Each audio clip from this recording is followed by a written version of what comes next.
Okay, so remember Gremlins? Well, what about the sequel? Gremlins 2.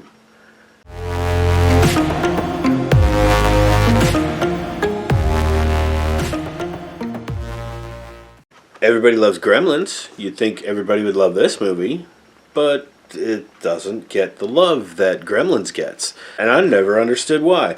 Because I like this movie just as much as I like the original. And I'll tell you why. Okay, let's go over the basics of Gremlins. Basically, they start out as little furry, little puppets. And they're super cute. They come with a set of rules. And those rules are... you can't get them wet. They don't like bright light, especially sunlight, because it'll kill them. And don't feed them after midnight. We know those things from the original Gremlins movie. The original Gremlins movie also was a Christmas movie, to me, which I watch every Christmas time. But I don't really ever get around to seeing Gremlins 2. It's not a Christmas movie. I don't have like that built-in excuse to just watch it again over and over again. It's very different in that first one was more of like a family PG horror comedy fantasy thing, sci-fi. I don't know. Gremlins 2 is a comedy. Okay, you know what happened in that first one? You know, town overrun by gremlins that Billy brought into his home and unfortunately broke all 3 rules on. Of course, Gizmo reunites with Billy in his office building, and this office building is like, it's called the Clamp Plaza or Clamp Towers or something like that, and run by this mega corporation headed by some guy named Daniel Clamp. Yeah, it's like this big fancy office tower. It's supposed to be all automated and everything, and the latest high-tech computer systems running this thing, and Billy's girlfriend Kate, who he is now engaged to, is also employed at this office building. And so Billy works as an artist, and Kate works as like, a greeter, hostess, that kind of thing, tour guide. And they live in New York City, of course, because that's where this one takes place, is New York City.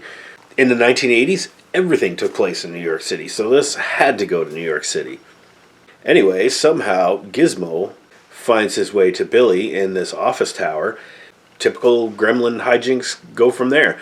I mean, we saw all this stuff happen gradually in the last movie, and it kind of built on the suspense and whatever. And this one is like, nope, we know the rules to Gremlins. We know what happens when you get them wet and you light and after midnight and all that stuff. We already know that. So here they are in New York City. Basically, it's just like an explosion of gremlins confined in this office tower, because it happens during daylight hours and they can't go out in the sunlight or whatever. The gremlin puppets are much better in this, I think. They look kind of funny, and the evil ones were pretty funny in the last one. But the Mogwai look better in this one, because you get more scenes of the gremlins before they mutate and eat after midnight or whatever. They still look silly, and they're still obviously puppets. But who cares? This is 1990. This is like 6 years after the first one. All the stuff they do, it's all done for laughs. It's, we're not scared really all that much by gremlins anymore. I mean, they were kind of scary in the first one until around the end. I guess if you were a little kid watching this, you'd be a little scared. There's some scary parts. The spider gremlin, the bat gremlin. Some of the gremlins are kind of gross. And there is, in this office tower, there's like a genetics lab run by Christopher Lee as Dr. Catheter. Runs this genetics lab, and they're experimenting on all these animals and creatures and stuff like that, and mutating them and stuff, and they've got all these like secret formulas, like they're, I guess, like the equivalent of like magic potions and stuff, and the gremlins get into those, and that kind of alters the gremlins a little bit. Like one gets turned into like pure electricity. He's like he's just like a lightning bolt gremlin or whatever, and he figures into the plot actually. You have another one that also integral to the plot is the brain gremlin. Gremlin that just grabs a little bottle, a little test tube, and it's got like a little picture of a brain on it, and he downs that. and suddenly becomes super articulate, and he becomes the brain gremlin, and he kind of organizes the gremlins, and he becomes the leader of the gremlins. You get a bat gremlin, drinks a test tube with a bat on it, and he gets like wings, like gargoyle wings. The brain gremlin gives him another formula, like some kind of super sunblock formula, so that he can go out into broad daylight and fly around. And you get the spider gremlin's kind of creepy and kind of cool, and he grows like big spider legs. So yeah, you get a bunch of mutant gremlins. They get a lot more personality in this one. I think they had a lot of fun making the puppets and stuff, and they're like, whoa, what kind of crazy puppets can we make here? And that leads me to the one really negative thing about this movie, in my mind, is Greta, the female gremlin. Now, I had always assumed that, okay, gremlins can dress however they want. Gremlins don't really have a sex, because they reproduce asexually. They don't need to have a mate or anything like that. Gremlins are sexless. They can dress however they want and be whoever they want. But this one actually drinks a formula, and on the side of it, it's got like the male and the female symbols on it, and becomes overtly female gremlin, the first one. And it's like, I don't know, it just looks super gross and super sexist, and like it's played for laughs. But it's just like, oh, looking at that thing, just get that off screen already. But no, they feature this female gremlin gets featured in a dance number or a musical number near the end of the movie, and also basically sexually assaults one of the side characters and tries to marry him in the end, because the guy's all covered in like lipstick kisses all over his face and stuff like that, and the gremlin approaches him with like a wedding dress on, and the guy's like straightens his tie, and it's like, that dude's gonna fuck that gremlin. That shit ain't right.